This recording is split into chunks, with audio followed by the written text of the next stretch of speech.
My Lords and members of the House of Commons, I am deeply grateful for the addresses of condolence by the House of Lords and the House of Commons, which so touchingly encompass what our late sovereign, my beloved mother, the Queen, meant to us all. As Shakespeare says of the earlier Queen Elizabeth, she was a pattern to all princes living. As I stand before you today, I cannot help but feel the weight of history which surrounds us and which reminds us of the vital parliamentary traditions to which members of both houses dedicate yourselves with such personal commitment for the betterment of us all. Parliament is the living and breathing instrument of our democracy. That your traditions are ancient,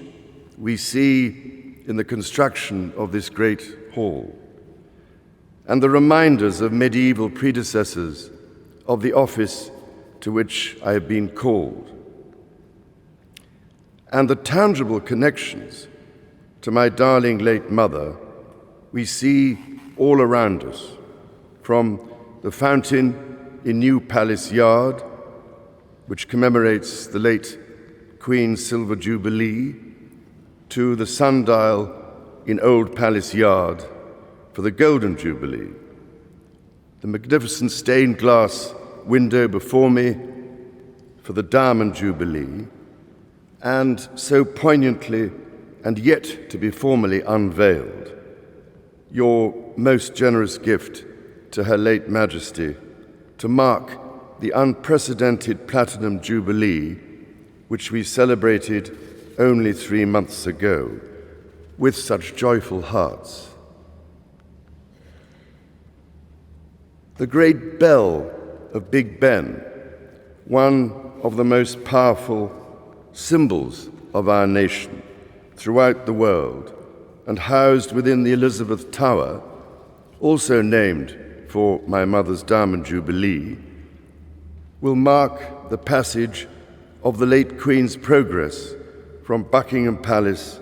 to this Parliament on Wednesday. My Lords and members of the House of Commons, we gather today in remembrance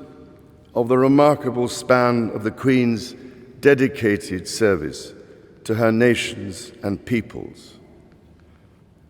While very young, Her late Majesty pledged herself to serve her country and her people, and to maintain the precious principles of constitutional government which lie at the heart of our nation. This vow she kept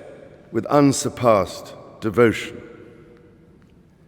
She set an example of selfless duty, which, with God's help and your counsels, I am resolved faithfully to follow.